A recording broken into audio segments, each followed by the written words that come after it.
আসসালামু আলাইকুম everyone, welcome back to my new another video. কেমন আছেন সবাই? আই হোপ সবাই অনেক ভালো আছেন। তো আমরা ওই দিন গিয়েছিলাম আমার ননদের বাড়িতে বেড়াইতে। দেন আমাদের একটা দাওয়াত পড়ে গেল, আর আমরা পরের দিন খুব তাড়াতাড়ি করে রেডি সেডি হয়ে নিলাম। আমি তাড়াতাড়ি হয়ে রেডি হয়ে গিয়েছি আর সবার জন্য ওয়েট করছিলাম। এরই মাঝে ওয়েট করে আমরা সবাই বাসার নিচে নেমে গেলাম। এর মাঝে গাড়ির জন্য ওয়েট করছিলাম। অবশেষে গাড়ি চলে আসলো, আমরা সবাই রেডি সেডি হয়ে গাড়িতে উঠে পড়লাম। আর আমার সাথে সাথে তো আহান বাবা থাকবেই, আমি যেদিকে যাব ও আমার সাথে সাথেই থাকবে। ও মামনিকে অনেক ভালোবাসে। দেন আমরা চেঞ্জি করে চলে যাচ্ছি, আর যাওয়ার পথে এটা দাগনভূঞা বাজার, নিজের উপজেলা। তারপরেও আমি অনেক কিছুই চিনি না। যাই হোক, আমাদের দাগনভূঞা বাজার যে এত বেশি উন্নত। এরই মাঝে চলে আসলাম সিলোনিয়াতে। আচ্ছা, আগে বলি কোথায় এসেছি। আজকে আমার নানা বাড়িতে এসেছি। বিয়ের পর প্রথমবার হাজবেন্ড এবং শ্বশুরবাড়ির সবাইকে নিয়ে চলে আসলাম নানার বাড়িতে। তো আমরা যাওয়ার পরে দেখি যে অনেক বড় আয়োজন, আর নানা বাড়িতে অনেক গেস্ট চলে আসছে। আমরা গিয়ে নাস্তা রাস্তা করে কিছুক্ষণ বাইরে হেঁটে ছবি ভিডিও করে নিলাম। এরই মধ্যে লাঞ্চ টাইম হয়ে গেল, আর মামনি ডাকছিল যে খেতে বসে যাও সবাই। আর এদিকে তো মামনি অনেক আয়োজন করছে।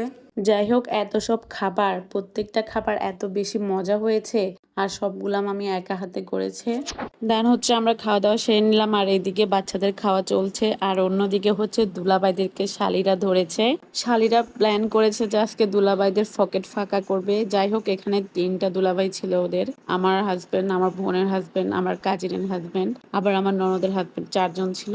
যাই হোক, ওরা অনেক মজা টজা করলো। খাওয়া দাওয়া শেষ করলাম। খাওয়া দাওয়া শেষ করে আমরা অনেকক্ষণ আড্ডা দিলাম। এরপর আমরা হাঁটতে বের হয়েছি।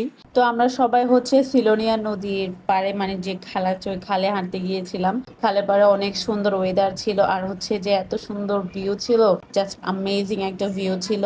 আমরা বেশ অনেকক্ষণ ওখানে স্টে করলাম, আর বেয়ালে মাছ ধরা দেখলাম।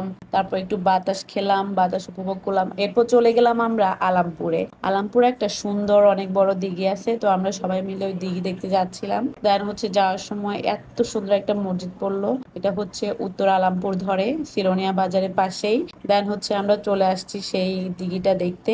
আর এটা সেই পুরাতন আজরাইল দিঘি। এই দিঘিতে নাকি এক সময় হরিণ ভেসে উঠতো, পানির উপর দিয়ে হরিণ হাঁটতো, যে গল্পগুলো আসলে আমরা শুনেছি কিন্তু কখনো দেখি নাই। তো যাই হোক, এই দিঘিটা আমরা অনেকবার আসছি। তো দিঘির পাড়ে একটা ঘাট ছিল, আমরা বেশ অনেকক্ষণ ওই ঘাটে বসলাম। সবাই এখানে বসে বসে গল্প করছিল, পরিবেশটা উপভোগ করছিল। আসলে সত্যি এত সুন্দর একটা ওয়েদার ছিল, আপনারা যদি না দেখেন তাহলে কিন্তু বিশ্বাস করবেন না।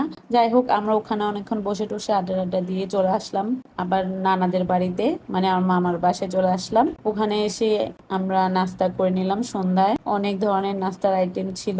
নাস্তা খাওয়া শেষ করে